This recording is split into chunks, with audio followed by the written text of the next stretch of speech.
It is 1:30 in the morning. The glow of your phone is the only light in your room, and you're endlessly scrolling, desperately waiting to feel tired. You know you have to be awake for a first period class or an early morning practice in exactly 5 hours. The math you did in your head 30 minutes ago. If I fall asleep right now, I'll get exactly 5.5 hours of sleep, has now ticked down to a flat 5. You are physically exhausted, yet your brain refuses to shut off. And when your alarm goes off, a few hours later, you're gonna have to drag yourself out of bed, rely on caffeine to survive in the morning, and promise yourself that tonight, you'll definitely go to bed early, only to repeat the exact same cycle all over again. If this sounds familiar, you're not alone. Society often treats sleep as an inconvenience or a luxury we can sacrifice just to get more studying done. But the reality is, sleep is not a passive state where you just turn off for the night. It is the most critical biological process for your overall self-development. Welcome back to episode 8 of Progress Over Perfect. This is your space for organizing your life, navigating the pressure of being a student, and building a resilient mindset using actual science and practical strategy. No lectures, no unrealistic expectations, just reality. Today, we're taking a hard look at the foundation of literally everything else you do: sleep. We're not here to scold you about your bedtime or tell you to completely abandon your phone.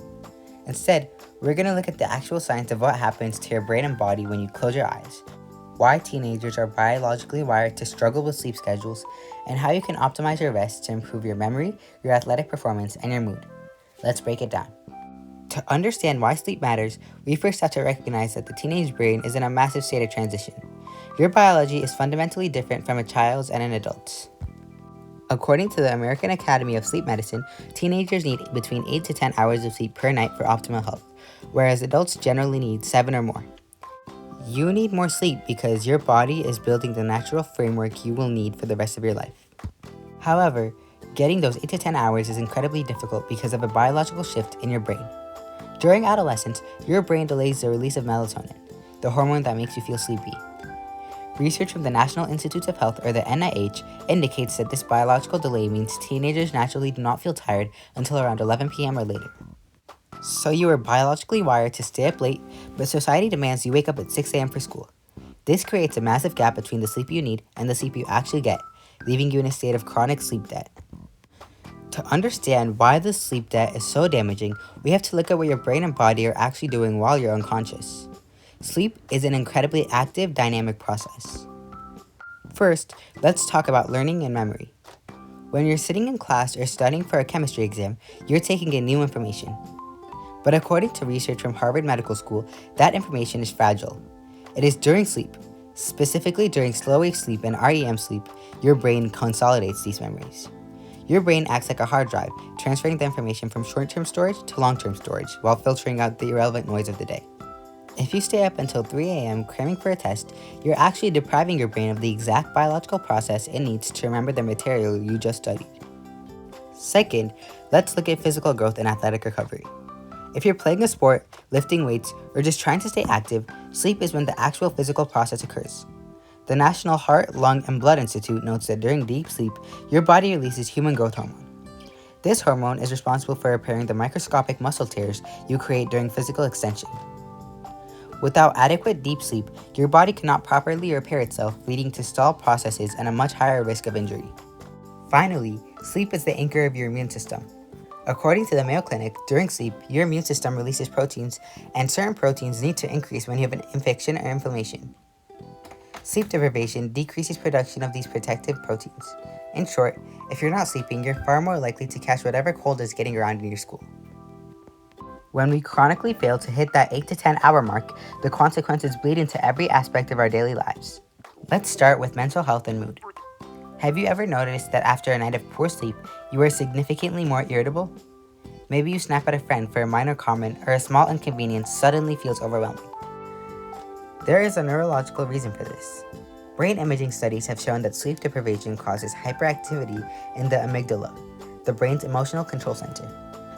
When you're sleep deprived, the connection between the amygdala and the prefrontal cortex, which normally keeps your emotional reactions rational and in check, is severely weakened. You lose your emotional shock absorbers. Cognitively, the effects are just as stark. The Centers for Disease Control and Prevention, or the CDC, warns that chronic sleep deprivation in adolescents is heavily linked to difficulties with focus, lower academic performance, and an increased risk of anxiety and depression. When you're sitting in class staring blankly at the board, unable to concentrate, it's not because the material is too hard for you or you're not smart enough. It's because your brain's cognitive processing speed has been artificially suppressed by lack of rest. Understanding the science is the first step, but how do we actually fix the problem when the modern world is designed to keep us awake? The most common causes of poor sleep are inconsistent schedules, high caffeine intake late in the day, stress, and most importantly, screen use before bed. Your devices emit blue light, which tricks your brain into thinking it's still daytime. According to the Sleep Foundation, exposure to blue light in the evening suppresses your body's natural production of melatonin, making it physically harder to fall asleep. Here are evidence-based, practical strategies to rebuild your sleep habits. The first step is to establish a consistent wake time. The Cleveland Clinic emphasizes that keeping a consistent sleep schedule is the single most effective way you could use to regulate your rhythm. You cannot easily force yourself to fall asleep at a certain time, but you can control when you wake up. Try to wake up at the exact same time every day, even on weekends. Yes, it's brutal at first, but within a week, your body's naturally starting to get tired earlier in the evening. The second step is to create a digital buffer zone. You do not have to banish your phone forever, but you do need a buffer. Aim to put all screens at least 30 to 45 minutes away before you intend to sleep. Stop scrolling for reading a physical book, listening to a podcast, or organizing your backpack for the next day. This allows your brain's melatonin production to kick in naturally. The third step would be to watch the afternoon caffeine. That iced coffee or energy drink at 4 p.m. might help you get through homework, but caffeine has a half-life of roughly 5 hours. That means half of the caffeine is still active in your system at 9 p.m. Limit caffeine intake to the morning or early afternoon. The fourth and final step is to manage the temperature. The Sleep Foundation notes that your core body temperature needs to drop slightly for you to initiate and maintain sleep. Keep your bedroom cool, ideally around 65 degrees Fahrenheit if you have control over the thermostat. And avoid heavy and restrictive blankets if you naturally run hot. This week, we're not going to attempt a massive overhaul of your entire life. We're just going to change one specific variable. Your challenge for the next 7 days is to establish a 30-minute tech sunset. Pick the time you want to be asleep.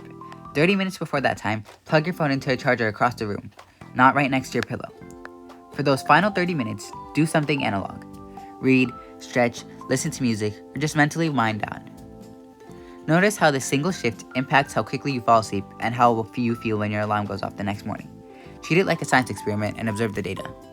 Thank you so much for tuning into episode 8 of Progress Over Perfect. Remember, treating sleep like a priority is not a sign of weakness or a lack of drive. It is the ultimate strategy for operating at your highest potential. If this episode helped you rethink your nighttime routine, please like, subscribe, and share it with a friend who always complains about being tired in first period. Take care of your brain, protect your rest, and keep moving forward. I'll talk to you next time.